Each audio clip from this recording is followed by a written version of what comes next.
Eu tenho uma forma diferente de pensar que é muito estranha, é diferente, mas é ineficiente, porque gasta muita energia. Eu sempre fui uma criança muito curiosa e depois fui tentar buscar as respostas por explicações didáticas o suficiente, ou que eu possa aprender de uma forma que eu consiga repassar isso para uma criança. Entendeu? Se tem uma coisa que eu aprendi com a filosofia, com tudo que eu já estudei até hoje, não estudei muito, mas é porque eu me apeguei a uma outra coisa que não era a resposta.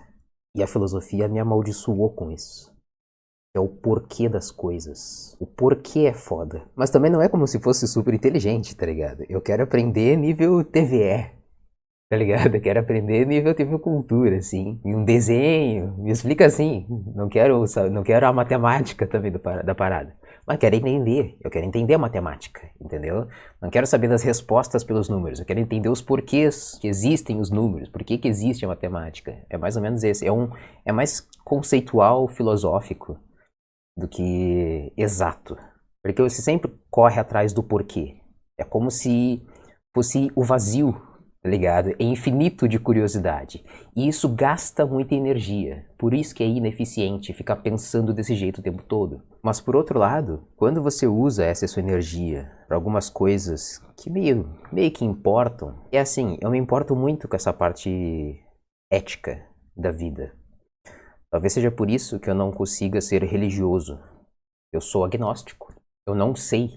E não dá. Eu não sei se Deus existe. E não dá para eu seguir nenhuma regra de nenhuma religião, porque a Bíblia deles é muito mais moral do que ética.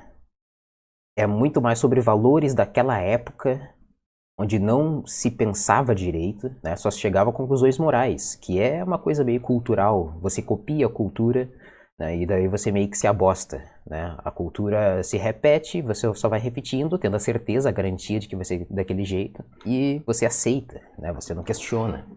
É um problema fazer isso, e é do desconforto que sai a resolução para que aquela cultura merda deixe de ser tão merda, né? Mas aí que tá, no final das contas, a coisa mais simples que eu consegui concluir, o que é ética? Se eu não puder causar alívio ou prazer para uma pessoa, eu pelo menos não vou causar nenhum desconforto, nenhum sofrimento para aquela pessoa. É tão simples a mensagem. É isso que eu foda. É tão simples a mensagem que isso deveria estar impregnado na alma da pessoa. Amar uns aos outros como a si mesmo. Porra, eu nem sou cristão, velho. E se isso é muito exagerado pra você, a ética deveria ser o ethos da humanidade. Se eu não puder fazer o bem, eu pelo menos não vou fazer o mal. Partindo desse axioma, aí a gente começa a ramificar toda a nossa linha de pensamento e sempre começar a pensar nos porquês das coisas. E daí, se você vai para uma questão social, a gente é muito infantil às vezes, né?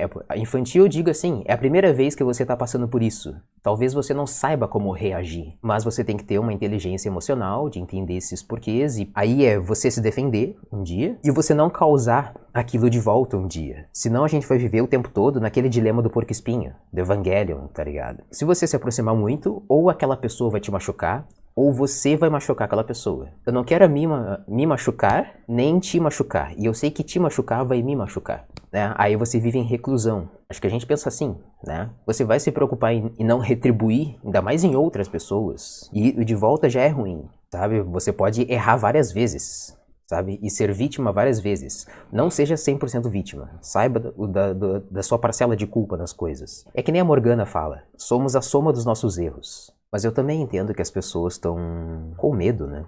É muita insegurança. É errando. É vivendo. Viver é errar várias vezes. Você vai aprendendo. É inevitável. E tudo isso que eu falei nesse vídeo é o que se passa na minha cabeça e se explora e se perde. É uma maldição. O sentir tem essa proporção e é por isso que causa a depressão, eu acho. É sentir demais até ficar inerte, morto-vivo. Eu queria concluir esse vídeo incentivando você a fazer um canal de expressão também, porque a gente anda muito isolado. A internet dá um conforto, mas dá um desconforto ao mesmo tempo. Então, expresse-se, se comunique, para que você Aprenda a se expressar e a se comunicar. É assim que se faz. Claro que eu tô falando isso para as pessoas que têm algum problema, para pessoas muito jovens, adolescentes retraídos, esse tipo de coisa. E não precisa ser roteirizado, não precisa ser um ensaio. Pode ser só o improviso, entendeu? O que vier divagando, o que vier na sua cabeça. Divague, expresse-se e publique, para que de repente mais pessoas possam se identificar com você. Claro que você precisa forçar um conforto dentro do desconforto, que seria se comunicar, sair da sua reclusão. Mas vale a pena tentar, porque você vai aprender muita coisa sobre si mesmo e você vai poder criar casca. E eu percebo que as pessoas não estão sabendo se comunicar atualmente, porque daí não tem debate, só tem torcida e uma partida, né, um duelo, e um vence e o outro perde. Não existe uma síntese, né? Não existe eu absorver o que você está falando também. É só o que eu estou falando, é monólogo no final das contas. E isso é triste, pra mim é triste. Esse canal tem uma pretensão de poder guiar você pra alguma coisa. Claro que eu posso estar parecendo muito infantil aqui falando, de um jeito que parece puro, ingênuo, sei lá, pouco lapidado, mas é porque eu quero chegar na base. E depois, com o tempo, a gente vai se aprofundando mais, à medida que a gente se comunica melhor, entende? Eu construo esse canal, estou querendo dizer. Será que você pode fazer um canal para você se expressar melhor? E cuidado com os haters. É difícil. A gente tem que saber lidar. A gente tem que saber responder. Geralmente, respondendo com uma pergunta, você deixa o hater calado. O hater, ele tem preguiça de pensar, entende? Ele chega como se estivesse no meio da conversa já.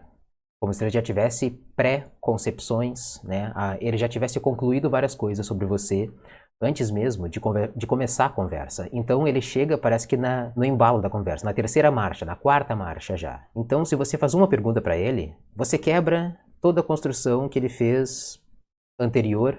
Aí ele percebe, porra, vai ter que começar do zero. É muito trabalhoso, não vou fazer. Entende?